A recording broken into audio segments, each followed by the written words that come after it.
Bismillahirrahmanirrahim. Assalamualaikum warahmatullahi wabarakatuh. Alhamdulillahirabbil alamin. Wassalatu wassalamu ala asrofil anbiya'i wal mursalin Sayyidina Muhammadin wa ala alihi wa sahbihi ajma'in. Rabbi shrah li sadri wa yassir li amri wahlul 'uqdatam min lisani yafqahu qawli, amma ba'du. Yang terhormat Bapak Kepala Sekolah SD Negeri Tayem 01, Bapak dan Ibu Guru Tayem 01 yang kami banggakan. Pertama-tama marilah kita panjatkan puja dan puji syukur kehadirat Ilahi Rabbi yang telah memberikan beribu-ribu nikmat kepada kita semuanya, sehingga pada pagi menjelang siang hari ini kita dapat berkumpul dalam acara yaitu Diseminasi Budaya Positif oleh CGP Angkatan 11 ini dalam keadaan sehat walafiat. Tak lupa sholawat beserta salam marilah kita sanjungkan kepada Habibana wa Nabiyana, yaitu Nabi Agung Nabi Muhammad Sallallahu Alaihi Wasallam, kepada keluarganya, sahabatnya, tabi'atnya, dan mudah-mudahan kita selaku umatnya akan mendapatkan syafaat yaumil qiyamah. Allahumma amin ya Allah ya rabbal alamin. Di sini kami ucapkan terima kasih yang sebesar-besarnya kepada Bapak Kepala Sekolah dan Bapak Ibu yang sudah berkenan hadir dalam acara Diseminasi Budaya Positif. Acara susunan acara Diseminasi Positif sebagai berikut. Yang pertama yaitu pembukaan, yang kedua yaitu sambutan, yang ketiga presentasi atau pemaparan diseminasi, yang selanjutnya refleksi, dan yang terakhir penutup. Marilah Bapak dan Ibu kita awali acara Diseminasi Budaya Positif ini dengan membaca basmalah bersama-sama. Bismillahirrahmanirrahim. Mudah-mudahan acara dari awal sampai akhir berjalan dengan lancar. Amin. Acara yang selanjutnya yaitu sambutan dari Bapak Kepala Sekolah kepada Bapak siswa SPD MPD, kami persilakan. Terima kasih. Assalamualaikum warahmatullahi wabarakatuh. Alhamdulillahirabbil alamin. Wassalatu wassalamu ala asyrofil anbiya'i wal mursalin wa ala alihi wa sahbihi ajma'in. Yang saya hormati Bapak Ibu Guru SD Negeri Tayem 1, wabil khusus Mbak atau Bu Reni yang saat ini sedang belajar bersama, yaitu beliau masuk dalam CGP Angkatan 11. Tentu saya sampaikan selamat dan terus lakukan kegiatan-kegiatan hingga nanti bisa selesai pada kegiatan CGP, sehingga C-nya nantinya akan menjadi hilang, sehingga pada akhirnya nanti menjadi GP. Salawat serta salam marilah kita aturkan pada junjungan Nabi Muhammad Sallallahu Alaihi Wasallam yang tentu kita harapkan syafaat besok di yaumul akhir. Mudah-mudahan kegiatan ini salah satunya menjadikan ibadah buat kita, sehingga benar-benar kegiatan ini bermanfaat baik di dunia maupun di akhirat. Bapak Ibu semuanya, pada kegiatan hari ini tentunya melibatkan Bapak Ibu semuanya. Karena apa? Karena hal yang mendasar namanya suatu kegiatan yang menyangkut kebersamaan ataupun dalam hal ini pembelajaran, tentu kita saling berbagi. Nah, alhamdulillah untuk Tayem 1 sudah ada 1 guru yang sudah masuk dalam CGP di angkatan 11. Mudah-mudahan ini bisa menjadi motivasi bagi Bapak Ibu guru semuanya yang belum masuk dalam CGP. Mudah-mudahan program ini masih bisa berlanjut sehingga teman-teman yang lain kami harap juga bisa mengikuti, yang pada akhirnya ilmu yang didapat itu nantinya bisa tersampaikan kepada anak-anak kita, karena anak-anak kita sedang menanti, pemerintah atau bangsa sedang menanti bagaimana Indonesia khususnya akan menjadi Indonesia yang maju atau sebaliknya. Dengan adanya CGP khususnya di pendidikan, diharapkan Indonesia benar-benar terwujud Indonesia Emas di 2030 ya, 2030 mudah-mudahan bisa terwujud. Nah, untuk itu saya atas nama orang yang dikatakan di sini mohon kesediaannya Bapak Ibu untuk bisa mengikuti kegiatan ini, sehingga satu hal positif barangkali ada yang belum dipahami atau belum tahu, sehingga dengan adanya kegiatan ini mudah-mudahan menjadikan wawasan buat kita bersama, sehingga pada akhirnya apa ilmu yang diserap saat ini bisa bermanfaat bagi anak-anak kita, khususnya kita sebagai pendidik, yaitu anak-anak di SD Tayan 01. Sekali lagi saya sampaikan terima kasih atas berlangsungnya kegiatan ini, dan mohon dukungan dari semua guru sehingga pelaksanaan CGP teman kita ini bisa berjalan dengan lancar, bisa selesai sesuai dengan target, dan pada akhirnya menjadikan motivasi buat teman-teman yang lain, sehingga nanti akan nyusul guru yang lain. Itu harapan kami seperti itu. Terima kasih. Kurang lebihnya mohon maaf. Assalamualaikum warahmatullahi wabarakatuh. Kami ucapkan terima kasih kepada Bapak Kepala Sekolah. Bapak dan Ibu, kita lanjutkan acara yang selanjutnya, yaitu inti pemaparan materi oleh Ibu Reni Susanti CGP Angkatan 11. Kepada Ibu Reni Susanti kami persilahkan. Terima kasih atas waktunya yang telah diberikan oleh pengatur acara. Bismillahirrahmanirrahim.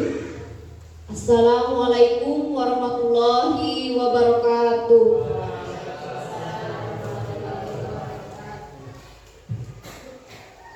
Rabbi sholli shodri wa yassir amri wahlul 'uqdatam min lisani yafqahu qawli, amma ba'du. Yang terhormat Bapak Kepala Sekolah SD Negeri Tayan 01, yang saya hormati Bapak Ibu Guru SD Negeri Tayan 01, marilah kita panjatkan puji syukur kehadirat Allah Subhanahu wa Ta'ala yang telah melimpahkan rahmat sehat kepada kita semua, sehingga kita dapat berkumpul dalam acara diseminasi budaya positif. Marilah kita sanjungkan sholawat serta salam kepada Nabi Agung Muhammad yang telah menunjukkan jalan yang terang pada kita semua hingga hari akhir. Baik Bapak Ibu Guru, hadirin yang saya hormati, ada sedikit pantun dari saya. Jalan-jalan ke Yogyakarta, terlihat indahnya wisata budaya. Cakep. Terima kasih kepada peserta, semoga selalu bahagia. Pergi ke apotek beli obat, Cakep. tidak sengaja bertemu Sisi. Cakep. Selamat siang Bapak Ibu Guru hebat. Izinkan saya presentasi.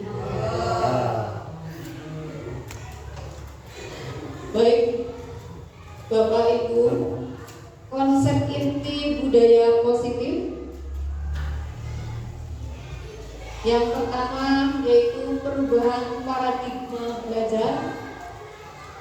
Yang kedua, disiplin positif. Tentunya kita pernah mendengar kata disiplin di Bapak Ibu. Yang ketiga, nilai-nilai kebajikan. Yang keempat, kebutuhan dasar manusia. Yang keempat, motivasi perilaku manusia. Yang keenam, posisi kontrol guru. Yang ketujuh, keyakinan kelas. Yang kedelapan, segitiga restitusi. Jadi dalam konsep inti budaya positif ada 8. Yang pertama yaitu perubahan paradigma belajar. Yang kedua, disiplin positif. Yang ketiga, nilai-nilai kebajikan. Yang keempat, kebutuhan dasar manusia. Yang kelima, motivasi perilaku manusia. Yang keenam, posisi kontrol guru. Yang ketujuh, keyakinan kelas. Dan yang kedelapan adalah segitiga restitusi. Dari kedelapan ini, mana yang Bapak Ibu baru dengar? Kata yang mana?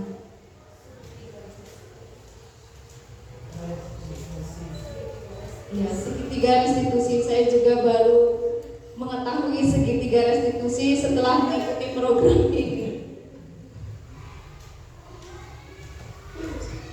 Baik Bapak Ibu, perubahan paradigma belajar. Pembelajaran dengan paradigma baru merupakan pembelajaran yang dirancang berdasarkan prinsip pembelajaran berdiferensiasi, sehingga peserta didik belajar sesuai kebutuhannya berdasarkan tahap perkembangan sesuai teori psikologi modern untuk mewujudkan profil pelajar Pancasila.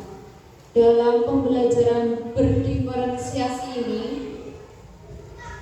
seorang guru tidak menyamaratakan siswanya, namun memberikan pembelajaran sesuai dengan keunikannya masing-masing. Di sini tentunya untuk mewujudkan profil pelajar Pancasila. Kita sudah mengenal profil pelajar Pancasila nih Bapak Ibu. Dalam profil pelajar Pancasila terdapat berapa komponen?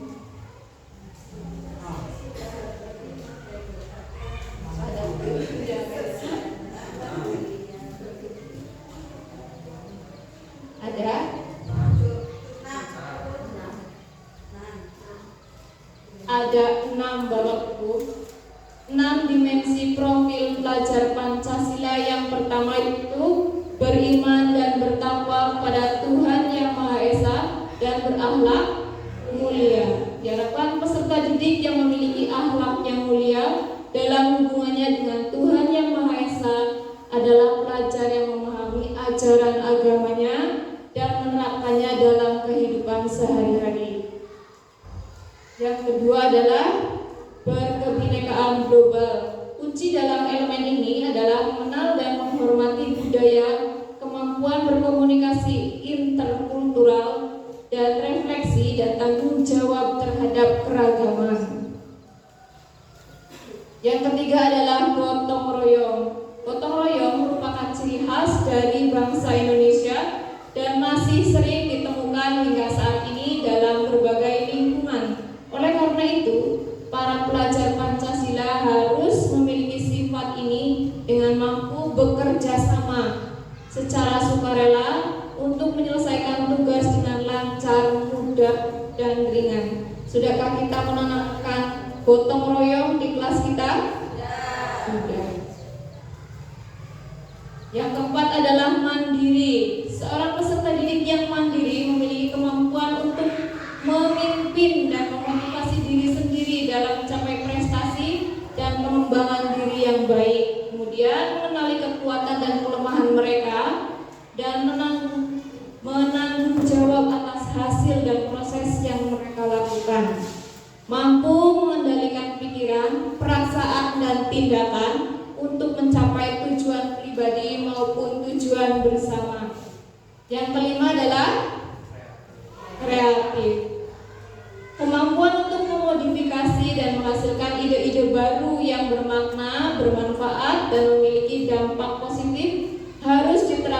sebagai bagian dari karakter profil pelajar Pancasila saat ini. Ini berarti bahwa kreativitas harus menjadi bagian dari gaya hidup sehari-hari.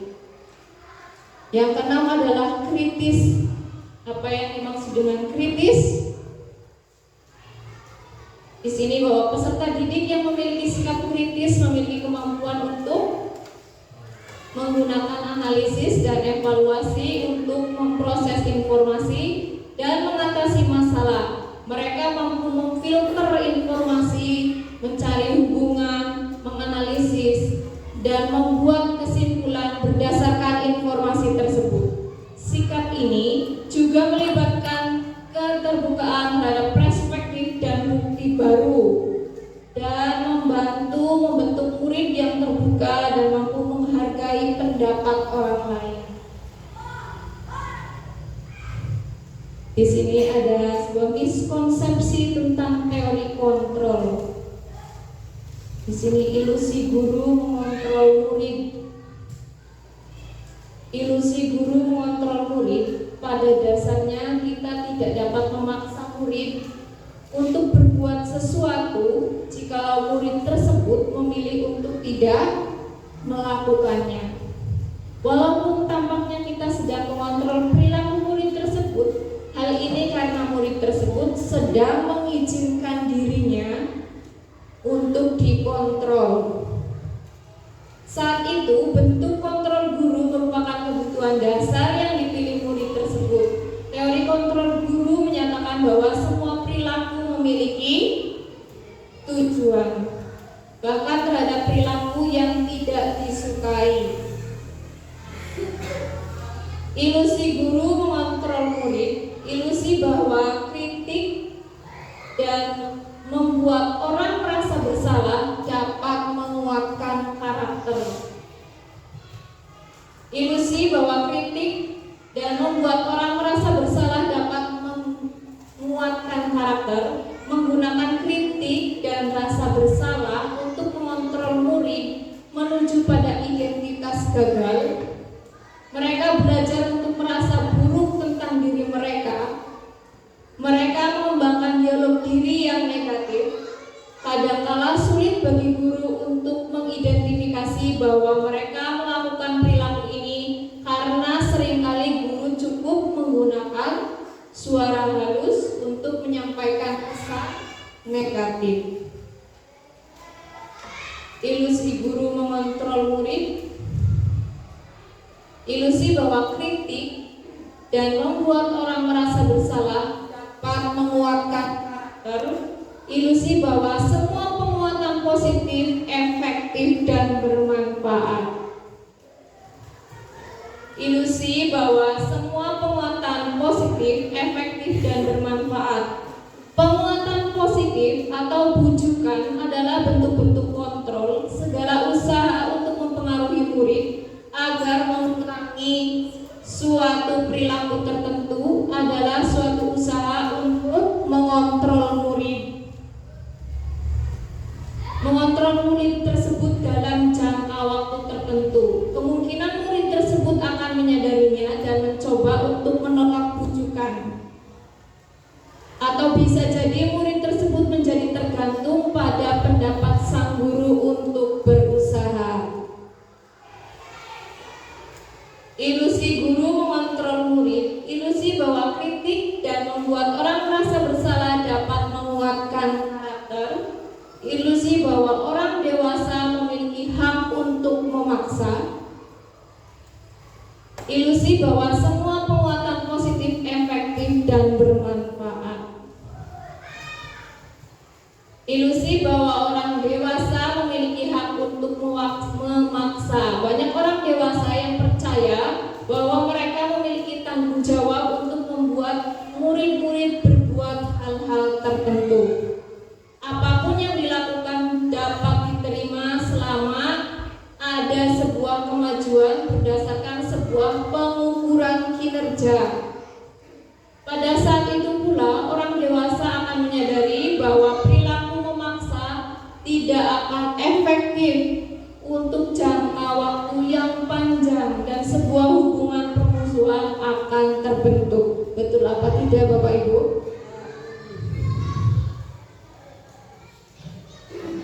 Perubahan paradigma stimulus respon ke pendekatan teori kontrol.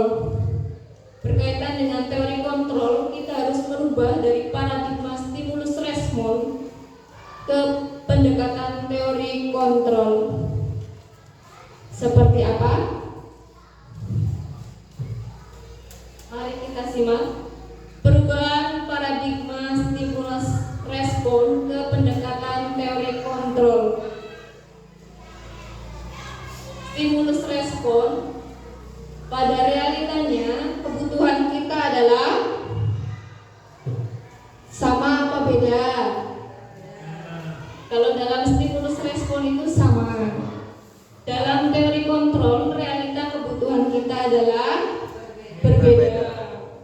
Semua orang melihat hal yang sama jika dalam stimulus respon, tapi dalam teori kontrol, setiap orang memiliki gambaran yang berbeda.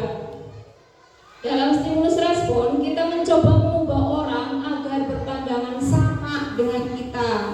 Tapi dalam teori kontrol, kita berusaha memahami pandangan orang lain tentang dunia.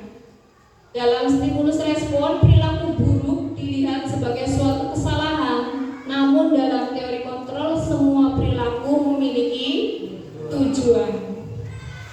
Dalam stimulus respon, orang lain bisa mengontrol saya. Namun dalam teori kontrol, hanya Anda yang bisa mengontrol diri Anda. Dalam stimulus respon, saya bisa mengontrol orang lain. Tapi dalam teori kontrol, saya tidak bisa atau Anda tidak bisa mengontrol orang lain.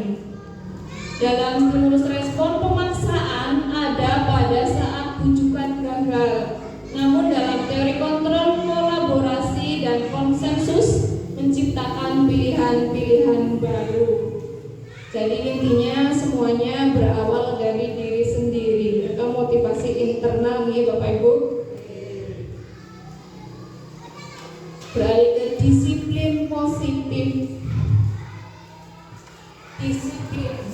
Apa itu disiplin menurut Bapak Kanji?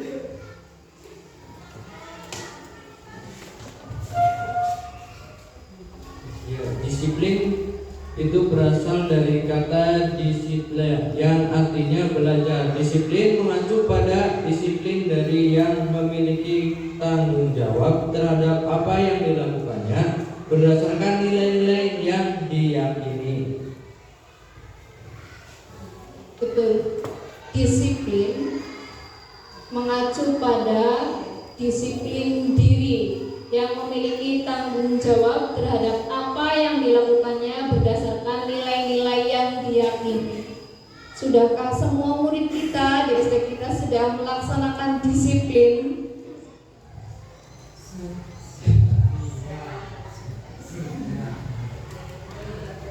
Disiplin positif merupakan salah satu cara penerapan disiplin yang bertujuan untuk menumbuhkan kesadaran serta memberdayakan peserta didik tanpa imbalan, penghargaan atau reward, ancaman atau hukuman.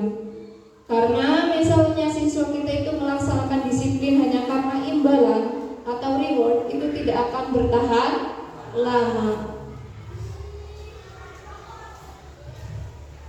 Sebagai pendidik, tujuan kita adalah mewujudkan peserta didik yang memiliki disiplin diri sehingga mereka berperilaku mengacu kepada nilai-nilai kebajikan universal dan memiliki motivasi intrinsik dalam perubahan perilaku ke arah yang lebih baik.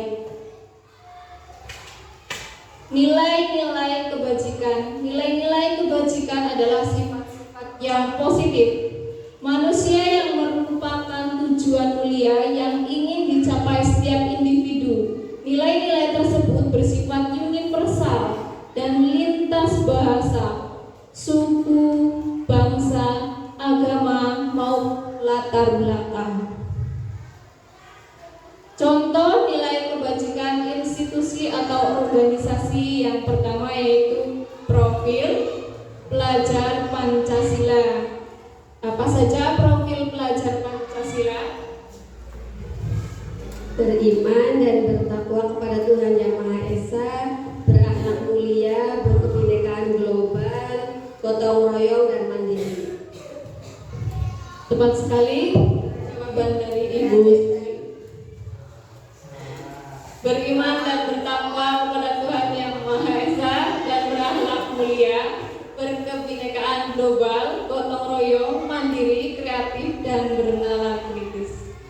Yang selanjutnya IBO Primary Years Program PYP, toleransi, rasa hormat, integritas, mandiri, menghargai, antusias, empati, keingintahuan, kreativitas, kerjasama, percaya diri, dan komitmen.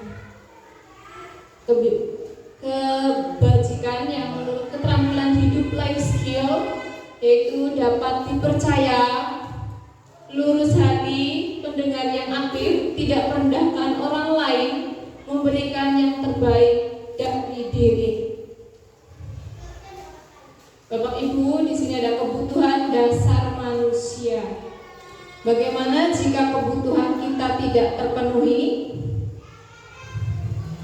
Apakah akan berlangsung kehidupan kita? Kebutuhan dasar manusia adalah segala sesuatu yang kita lakukan untuk mendapatkan apa yang kita inginkan. Seluruh tindakan yang kita lakukan memiliki tujuan tertentu, dan semua usaha terbaik yang kita lakukan adalah dalam rangka agar kebutuhan dasar kita terpenuhi dengan baik. Berkaitan dengan kebutuhan dasar manusia, yaitu ada 5. Apa saja Bapak Ibu kebutuhan dasar manusia? Yang pertama yaitu ya, bertahan hidup. Bertahan hidup misalnya membutuhkan apa saja? Kemudian keamanan dan kesehatan. Yang selanjutnya kasih sayang dan rasa diterima. Rasa diterima, dipedulikan, berbagi, kerjasama, menjadi bagian dalam kelompok. Yang ketiga adalah harga diri, keinginan untuk dianggap, memimpin, berprestasi, diakui dan didengar. Itu lingkup penguasaan.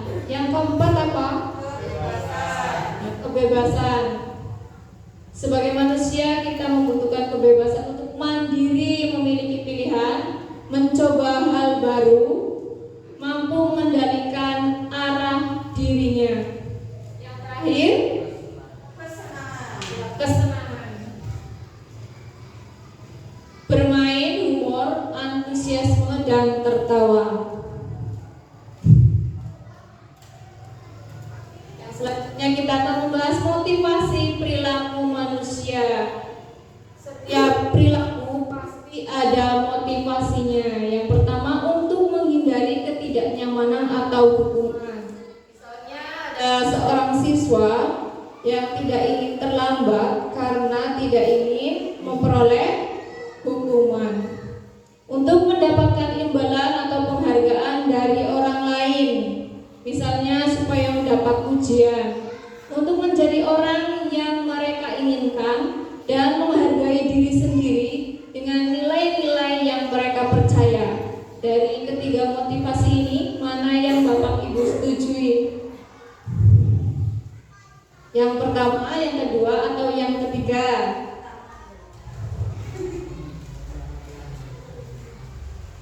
Yang ketiga. Untuk menjadi orang yang mereka inginkan dan menghargai diri sendiri dengan nilai-nilai yang mereka percaya. Motivasi ekstrinsik untuk yang pertama dan yang kedua. Dan yang ketiga adalah motivasi intrinsik yang dari dalam diri kita. Mari kita semuanya menyimak film pendek yang menginspirasi berikut ini.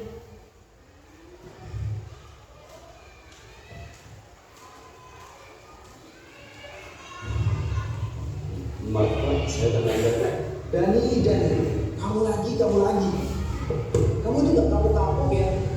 kasih hukuman. Capek Bapak Dani. Langsung aja. Sini tangan kamu.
Kamu tahu nggak sekarang ini jam berapa? Jam 1 siang Pak. Dan kamu tahu kan jam Bapak itu mulainya jam berapa? Jam setengah 1 siang Pak. Kamu itu kan tolak siang ya? Kok masih bisa datangnya terlambat? Maaf Pak, sebenarnya saya. Udah, sebagai hukumannya ulurkan kedua tangan kamu. Ingat ya, yang lainnya jangan mencontoh dari kalau kalian contoh, ada yang ngajarin dari kasih tahu apa berarti. Dulu. Oke, anak-anak sekalian, buka halaman 120. Silakan kalian baca dulu itu berdua. Bila ada yang ingin ditanyakan, langsung tanya kepada Bapak.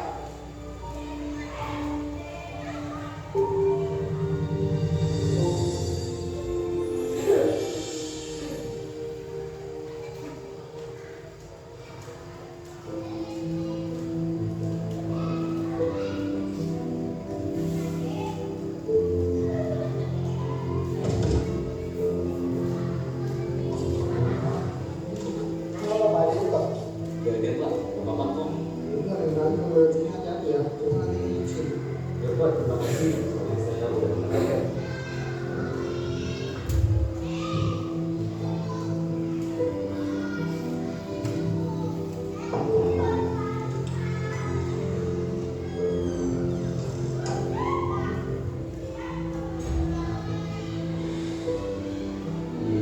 Maaf Pak, saya terlambat. Dan lagi. Kenapa ya? Kamu ini kan gak bisa jadi anak disiplin seperti yang lainnya. Dan nih, teman-teman kamu nih yang lain bisa datang tepat waktu. Bahkan ya, setengah jam sebelum jam Bapak mulai, mereka sudah datang. Maaf Pak, sebenarnya tadi. Udah, dari diam. Bapak gak mau dengar apapun alasan kamu. Kamu tahu kan? Harus apa? Sini, kedua tangan kamu. Dani, dengar ya, kalau kamu masih aja datang lambat, Bapak gak akan segan-segan untuk selalu melakukan ini sama kamu setiap hari. Dan ini berlaku untuk semuanya. Dengar ya?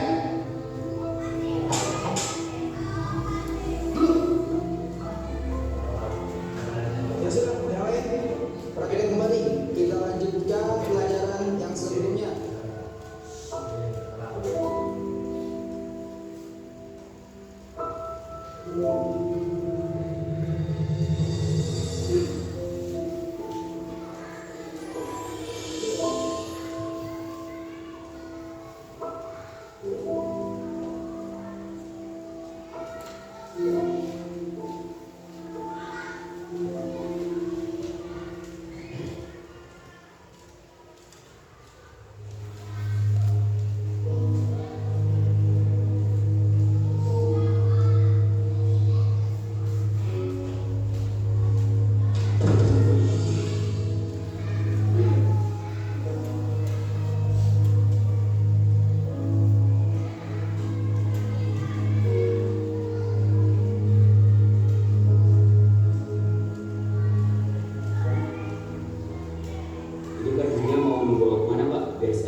Sorry Pak, Bapak kan habis jatuh. Gak apa-apa, Bapak masih kuat kok. Tadi saya bisa aja, saya Benar, nggak apa-apa. iya Bapak. Kamu masuk kelas saja sana. Sudah jam segini. Ya udah deh Pak, saya permisi dulu.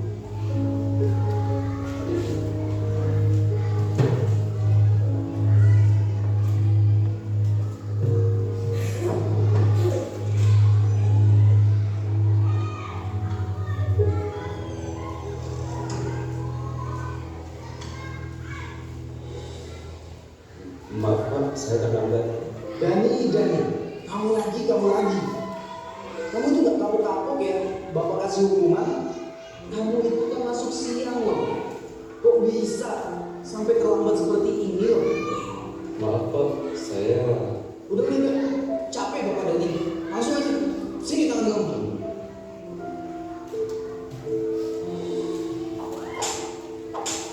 Duduk. Ingat ya anak-anak, Bapak mau kalian semua tuh harus disiplin. Jangan mencolok Dani. Datang ke sekolah seenaknya aja. Datang terlambat. Gimana mau sukses nantinya? Gak akan bisa sukses anak seperti itu ke depannya.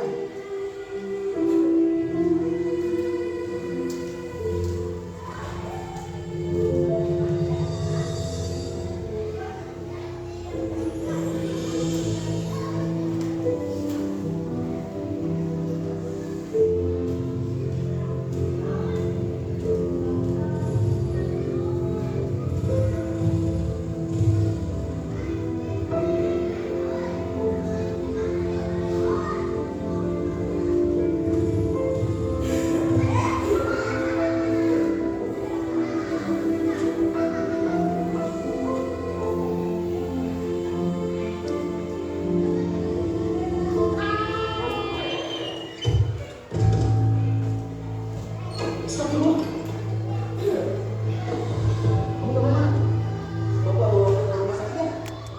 Nggak tahu Pak, saya begini. Mau kemana? Biar Bapak antarin. Mau pulang ke rumah Pak. Sudah ditunggu kakak saya. Kalau saya terlambat pulang, kakak saya bisa terlambat sekolah. Pak, terlambat sekolah? Saya pulang dulu Pak. Assalamualaikum. Ya udah, Bapak temenin kamu pulang ya. Ya.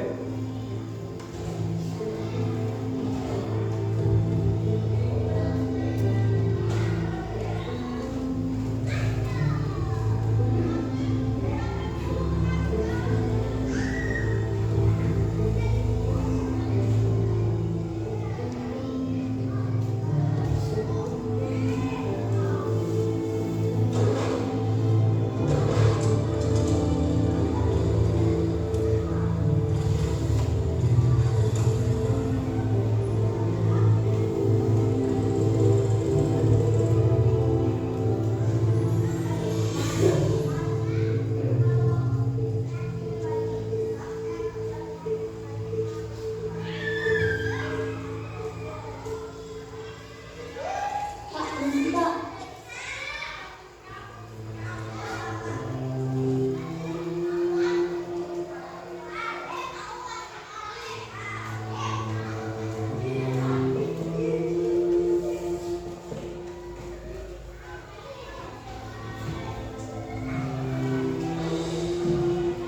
Maaf ya, terlambat. ya nggak apa-apa nih. Cepat dulu, kakak udah terlambat. Ini kan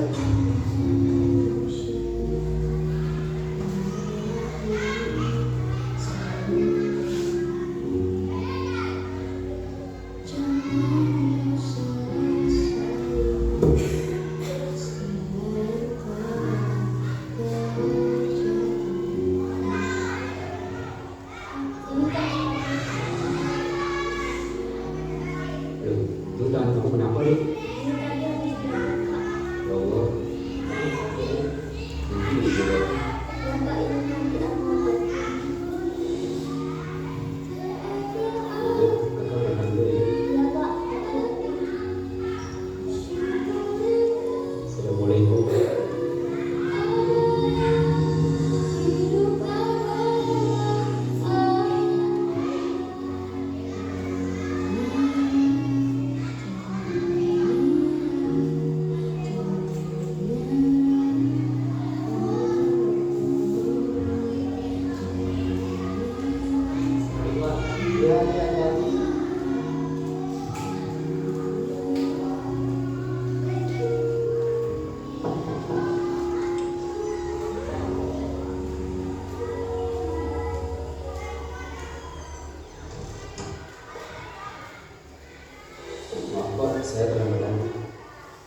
tidak seberapa buat kamu.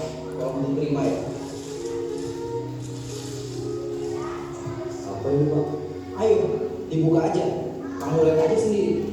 Bapak yakin kamu pasti suka.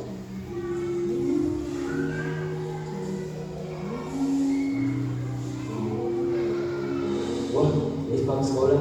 Ini buat saya Pak. Iya, sepatu itu buat kamu. Ya, kamu gak datang terlambat lagi ke sekolah. Alhamdulillah. Terima kasih ya Pak. Saya janji tidak akan menambah sekolah lagi.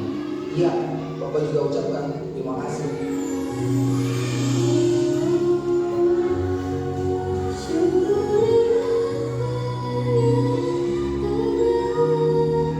Hidup adalah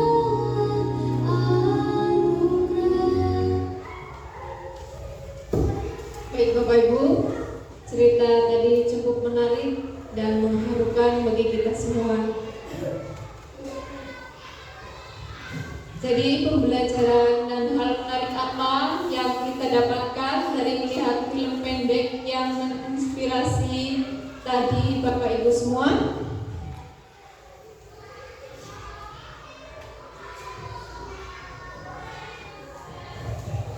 Ya, Assalamualaikum warahmatullahi wabarakatuh. Yang terhormat Bapak Kepala Sekolah serta Bapak Ibu Guru semuanya, perkenalkan saya di sini akan mencoba menjawab pertanyaan dari Bu Reni Susanti, bahwa setelah melihat video tadi, menurut saya hal yang sangat menarik itu bahwa kita sebagai manusia, khususnya guru, apabila ada suatu problem atau konflik dengan murid, kita tidak harus langsung mengejudge bahwa dia itu bersalah, maka kita harus mencari tahu dulu alasannya, latar belakangnya bagaimana, sehingga saat kita memberikan solusi tentang masalah itu akan tepat sasaran. Seperti itu, menurut saya seperti itu. Terima kasih. Wassalamualaikum warahmatullahi wabarakatuh. Terima kasih atas jawaban Ibu Lilis. Saya pendapat dengan jawaban Ibu Lilis bahwa kita harus memahami bahwa setiap tindakan siswa memiliki tujuan masing-masing. Berkaitan dengan motivasi perilaku manusia, ada 3 istilah, yaitu yang pertama hukuman, konsekuensi, dan restitusi. Mungkin hukuman dan konsekuensi itu sudah tidak asing lagi bagi Bapak Ibu, tetapi bagi saya restitusi ini adalah hal baru yang saya dapatkan dalam guru penggerak. Hukuman contohnya tidak terencana atau tiba-tiba. Hukuman itu bisa berupa murid tidak tahu apa yang akan terjadi atau tidak dilibatkan dan bersifat satu arah, berupa hukuman fisik atau psikis.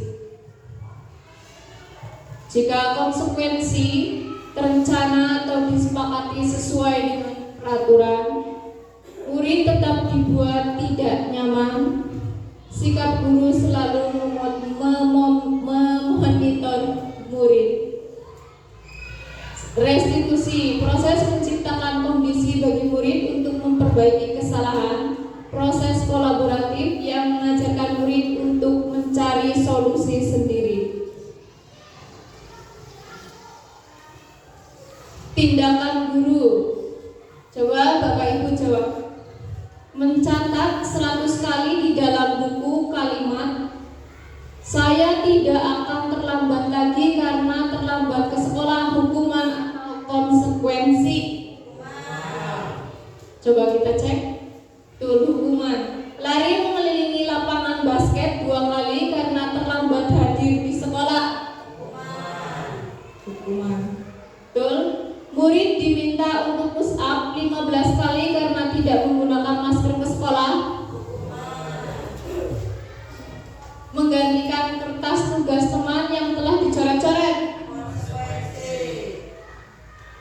Kenapa ini konsekuensi?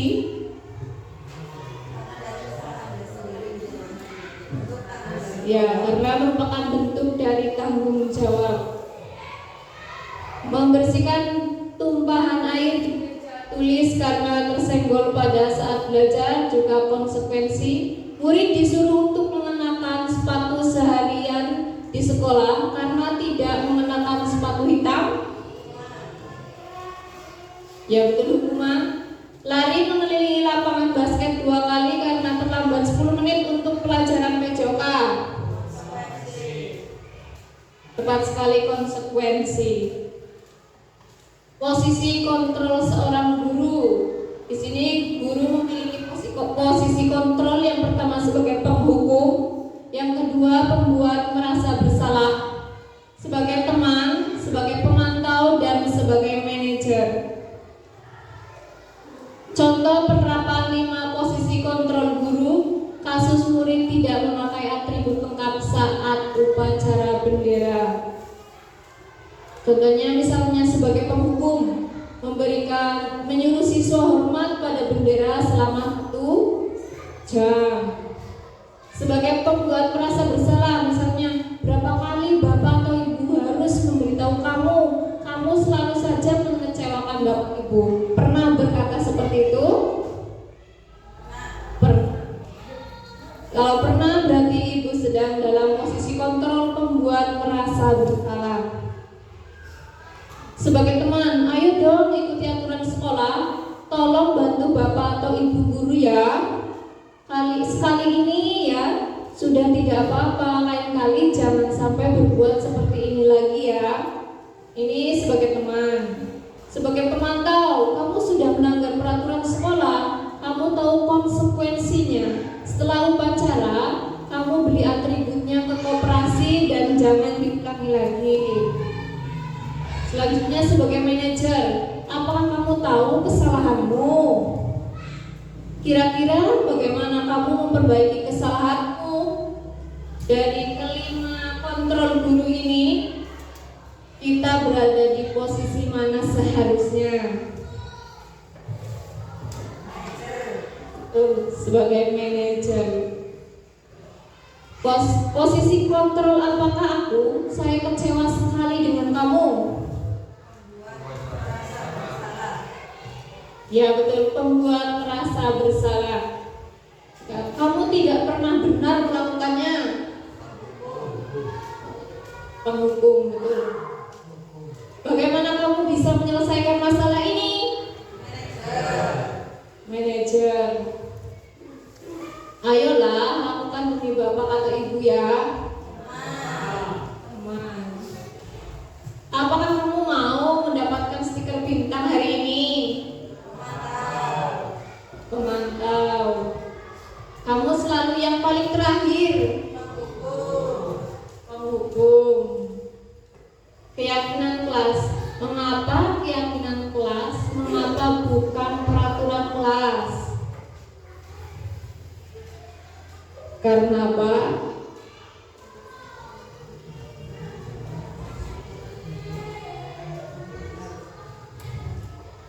Menurut Gosen, suatu keyakinan akan lebih memotivasi seseorang dari dalam atau memotivasi secara intrinsik.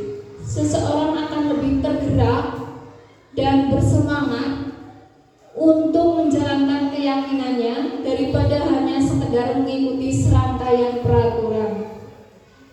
Pembentukan keyakinan kelas. Yang pertama bersifat abstrak, berupa pernyataan universal, dibuat dalam pernyataan positif, sedikit agar mudah diingat, sesuai dengan kondisi kelas dan sekolah sehingga mudah diterapkan. Semua warga sekolah atau warga kelas dilibatkan saat membuat keyakinan kelas.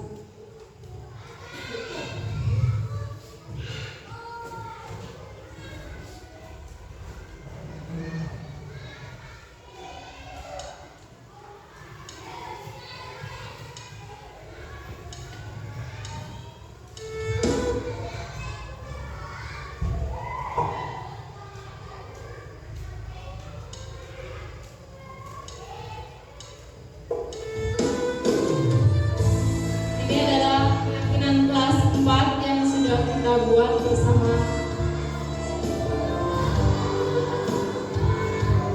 Dalam membuat keyakinan kelas, kita mengajak siswa untuk menemukan harapan-harapan mereka yang ingin diwujudkan dalam kelas kemudian terciptalah peraturan. Dalam membuat peraturan kita harus menghindari kata-kata negatif seperti jangan atau tidak boleh. Nah, dari peraturan tersebut akan kita sepakati menjadi keyakinan kelas. Misalnya menghindari kata negatif, tidak boleh mencontek, berarti diganti dengan jujur dalam mengerjakan tugas, atau tidak boleh membuang sampah sembarangan, diganti dengan atau menjaga kebersihan kelas. Tidak boleh terlambat datang ke sekolah, yaitu datang tepat waktu.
Komitmen, sopan santun, menghormati orang lain.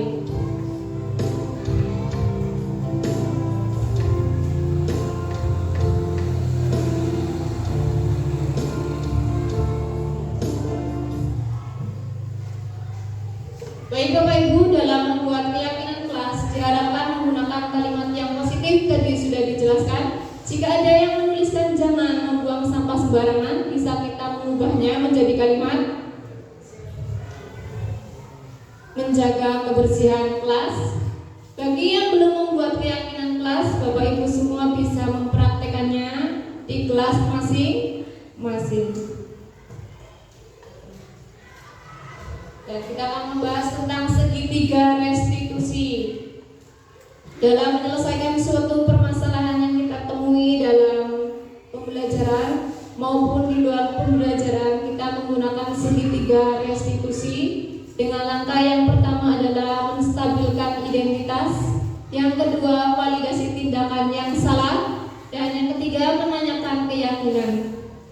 Segitiga restitusi sesuatu proses dialog yang dijalankan oleh guru agar dapat menghasilkan murid yang mandiri dan bertanggung jawab.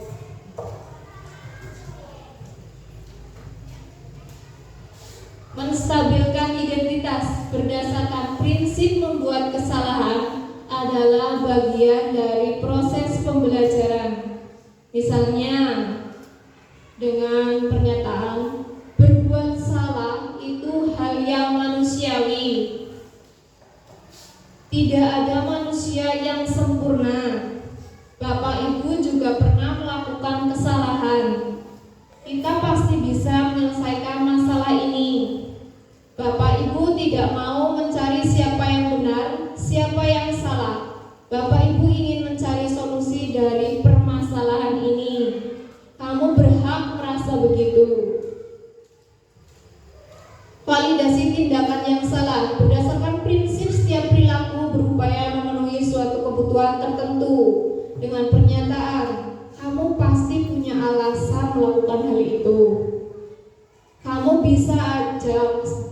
bisa saja melakukan hal yang lebih buruk, tapi kamu tidak melakukannya kan?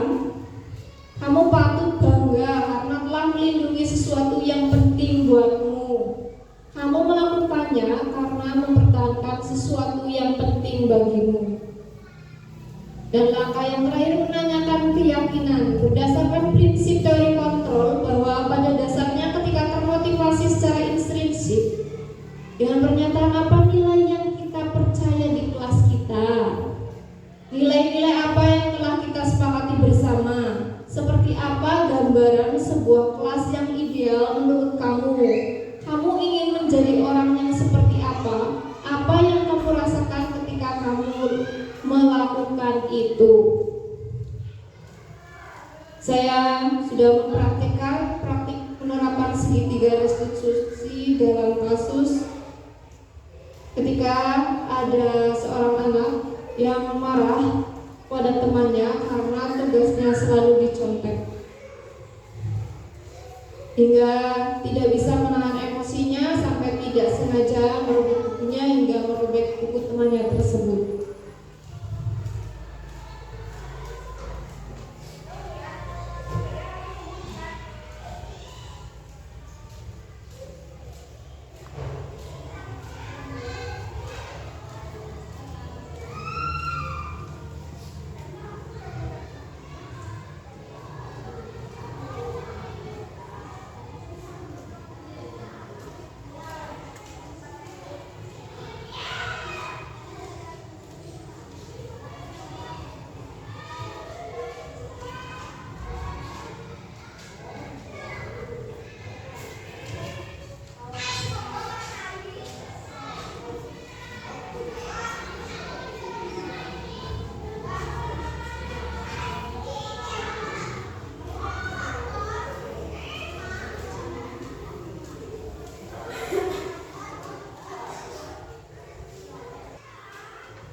Baik Bapak Ibu, dalam penyelesaian segitiga restitusi, penyelesaian masalah menggunakan segitiga restitusi, kita bertindak sebagai manajer.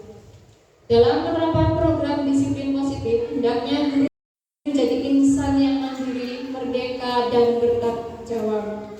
Intinya dalam menyelesaikan masalah, dalam menghadapi masalah dalam kelas ataupun di luar kelas dengan siswa, kita hendaknya menggunakan segitiga restitusi, mencoba menanyakan alasannya dan mencari solusi bersama. Refleksi hal yang saya pelajari, hal yang bisa ditingkatkan, hal yang akan saya lakukan. Dari kegiatan diseminasi disiplin positif hari ini, mari kita merefleksi hal yang saya pelajari, hal yang bisa ditingkatkan, hal yang akan saya lakukan. Monggo.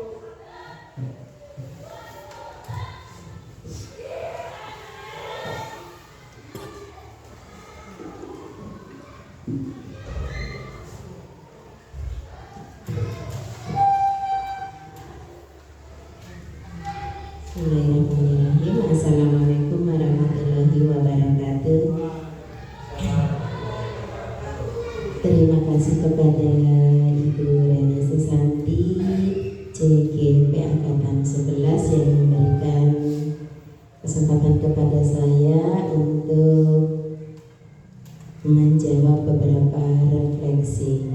Hal yang saya pelajari di sini setelah kami mendengarkan, melihat, dan mendengarkan pembahasan dari Mbak Reni tentang diseminasi budaya positif.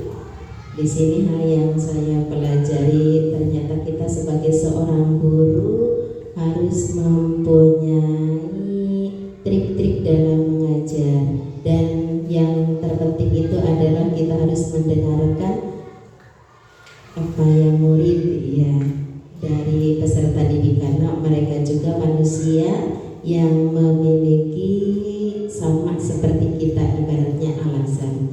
Yang kedua yaitu hal yang bisa kita tingkatkan, yaitu kita tingkatkan ibaratnya kita toleransi walaupun mereka berada di bawah kita umurnya, tapi mereka manusia biasa yang harus kita dengarkan. Dan yang ketiga yaitu hal yang akan saya lakukan, insya Allah dengan pembelajaran seperti ini kami selaku guru akan memperbaiki diri kami selaku guru supaya lebih baik lagi. Mungkin itu refleksi dari kami. Terima kasih. Wassalamualaikum warahmatullahi wabarakatuh.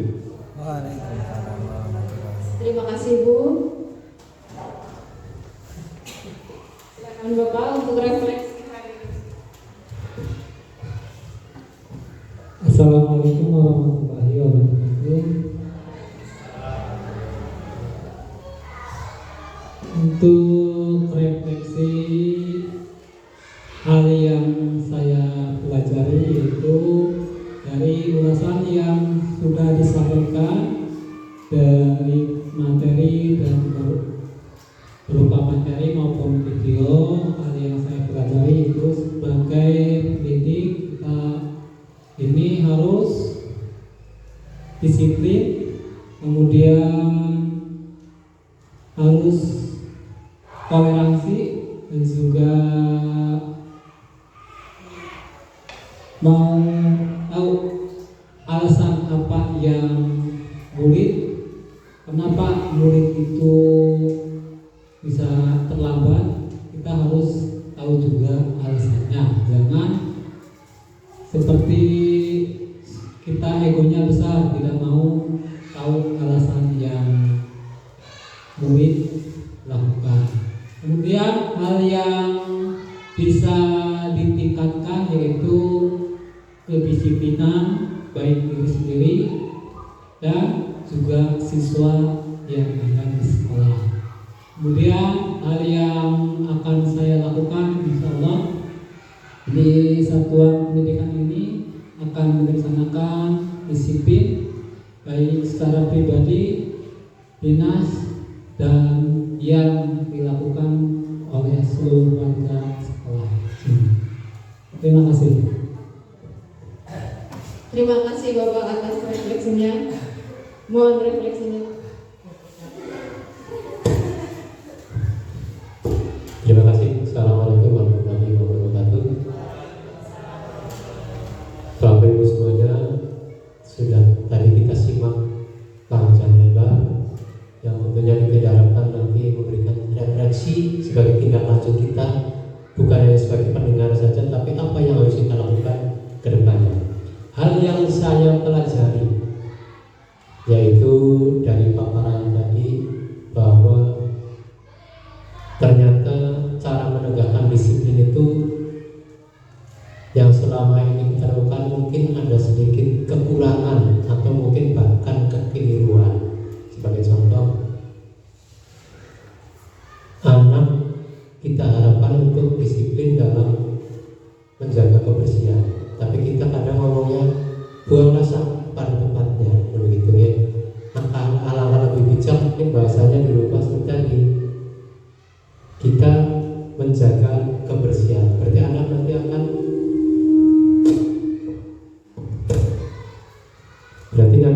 akan berpikir, oh berarti kalau membuang sampah pada tempatnya, berarti anak akan berpikir, kalau menjaga kebersihan berarti anak berpikir bagaimana ya cara kita menjaga kebersihan. Itu salah satu seperti itu. Jadi banyak hal yang mungkin kita tidak tahu. Yang kedua, hal yang bisa ditingkatkan dengan adanya ilmu baru tadi, tentunya kita diharapkan bisa meningkatkan perilaku kita ataupun tindakan kita terhadap anak-anak kita yang lebih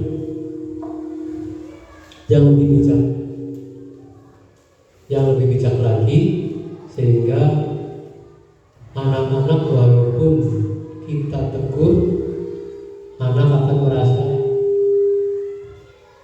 merasa lebih nyaman.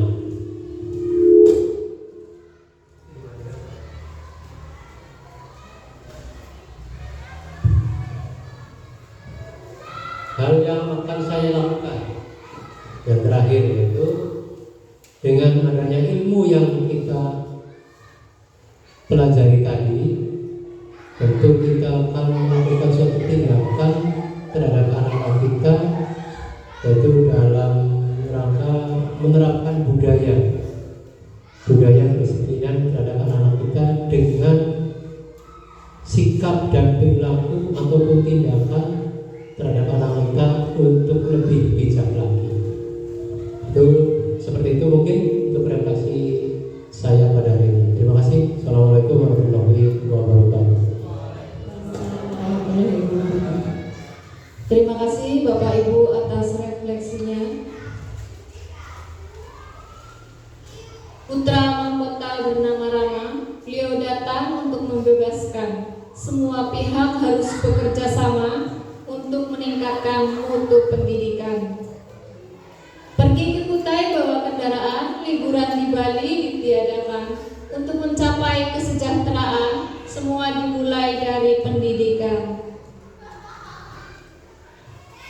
Quotes hari ini, jangan bertahan di zona nyaman karena hal besar tidak akan pernah datang dari zona nyaman. Baik Bapak Ibu, mari kita terus meningkatkan kemampuan diri kita, selalu mengupgrade kompetensi kita, bisa melalui mengikuti diklat-diklat atau webinar, dan bisa juga mengikuti program calon guru penggerak. Karena saya yakin semua yang kita lakukan, apabila kita memiliki niat yang baik, akan menghasilkan hal yang baik. Gantungkan cita-citamu setinggi langit, bermimpilah setinggi langit. Jika engkau jatuh, engkau akan jatuh di antara bintang-bintang. Dari Insinyur Soekarno. Burung dara, burung cendrawasih bisa dicari dulu di Papua. Cukup sekian dan terima kasih. Semoga bermanfaat untuk kita semua. Jalan-jalan ke bandara, tidak lupa membeli makanan. Demikian presentasi dari saya. Jika ada yang salah, mohon dimaafkan. Terima kasih atas partisipasinya Bapak Ibu. Saya akhiri presentasi saya. Wassalamualaikum warahmatullahi wabarakatuh.